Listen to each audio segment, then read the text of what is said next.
in the heart of West Texas. It's the James Hendricks Show from the Hendricks Center for Advanced Conservative Federalist Studies. Hey guys, we're going to do something a little bit different today. Take a break from the news and stuff.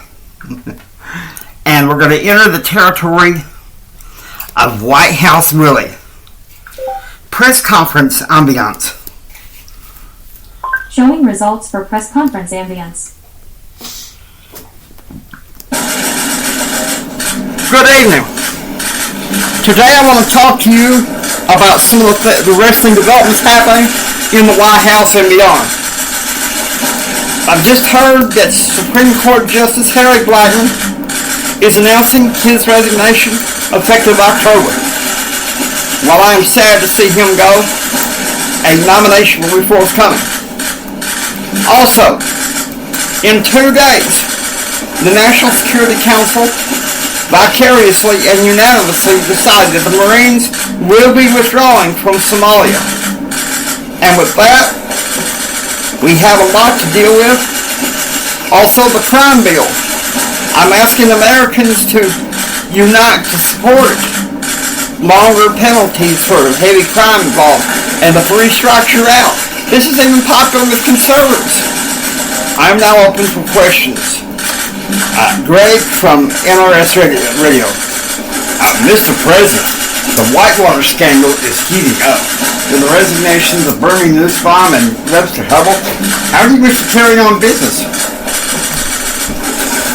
I have said this before, and I'll say it again. Alright? I'm going to say this, I want to drill it in. It was a bad investment. We lost money in that investment. We didn't gain anything from it, regardless of what any press outlets may say. Yes, ma'am, you. Karen Whitman at WGR Industries, sir.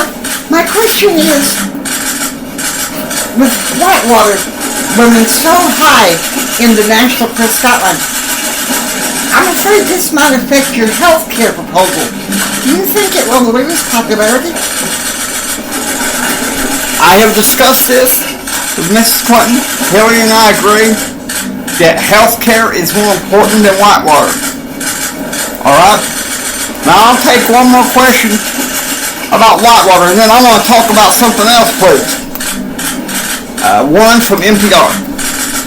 Mr. President, my concern is this. With the Whitewater situation, do you think that will affect any of your legislation besides health care? I sincerely doubt it. The crime bill is going along famously. Now granted, it's bogged down in the House, no thanks to people like Newt Gingrich. But we're aware of his press conference yesterday. He says he's for the good of the country. I don't think so. I think he is good for the good of his party, and that's that. That's my concern.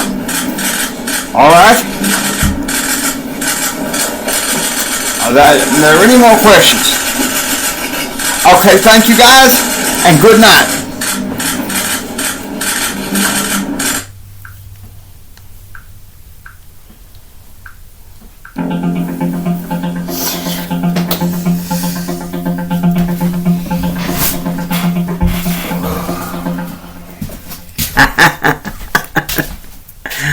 I told you guys that on this show we were going to have fun, and we are.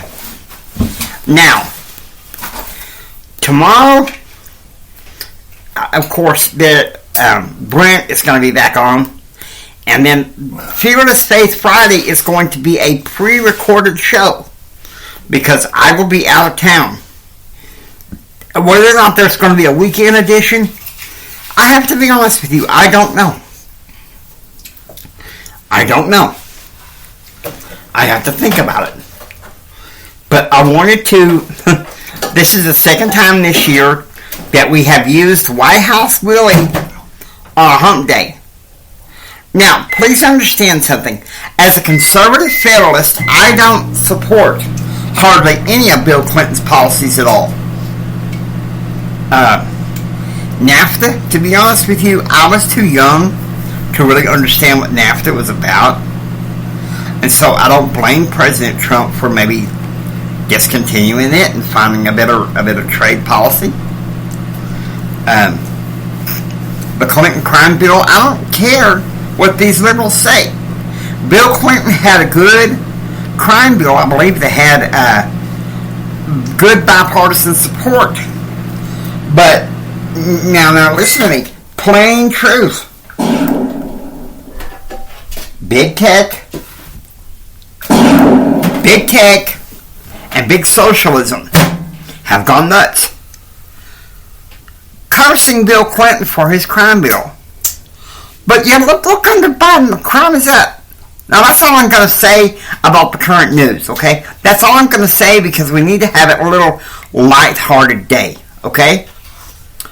And I hope this helps you. I want you to let this sink in. This isn't a reactive political show, okay? This isn't the run-of-the-mill, gloom and doom political podcast. Because I refuse to be that way. Because like Rush Limbaugh, I firmly believe that the American dream is still alive. The American dream is still alive. But, plain truth, we've got to do something about big socialism.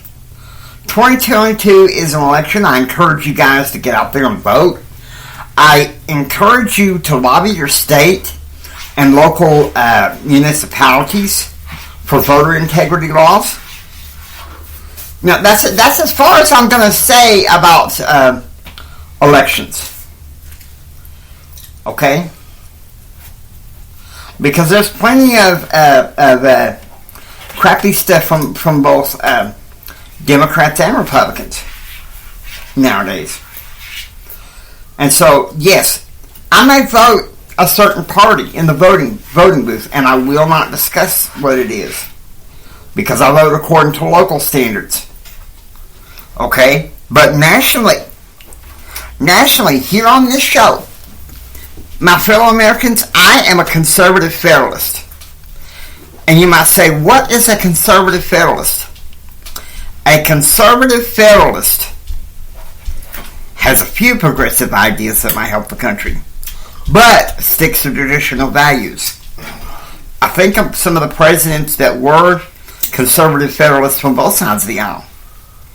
Okay, let's start with Harry Truman. Harry Truman was a conservative federalist. John F. Kennedy was a conservative federalist. Ronald Reagan was a conservative federalist. Okay? Donald Trump was a conservative federalist. Also, I think George W. Bush was a conservative federalist, but I think he betrayed, in foreign policy, he betrayed some of the conservative federalist ideology. And that's about as far as I'm going to go with that. The rest of the ones in the past century have been moderate to progressive liberals. Okay, you say, Jimmy, name some of those in your lifetime. Okay, Richard Nixon. Richard Nixon was a moderate to progressive liberal. You say that he was a Republican. Really? Really? Okay, if he was indeed a conservative, why did he just sit by and let Roe v. Wade happen? Now, people may argue, but John F. Kennedy did the same thing about prayer in schools. Yes, Kennedy betrayed the conservative federalists there. But then again, you have to understand where his philosophy came from, okay? He was raised Catholic by a strict mother. And so he spent much of his adult lifetime rebelling from that. And you say, well, Jimmy, what's what shaped your beliefs as a conservative federalist? Well, I'm going to be honest with you. It started with my mother. Some progressive policies but also some conservative values. And many people still believe that the socialist liberals are for the little man. Plain truth. It's been inverted. Us conservative federalists care about the real man, okay? The little man. I am not a partisan hack. I am not a partisan hack. I'm just a plain good old boy from the Southwest that just wants to bless your lives. Okay? Now I hope you enjoy listening to the James Hendricks Show. If you like what you hear, please subscribe and become a part of receiving those daily updates. This is Jimi Hendrix saying until next time, take care and be proactively informed. You guys take care, and I will see you guys Monday.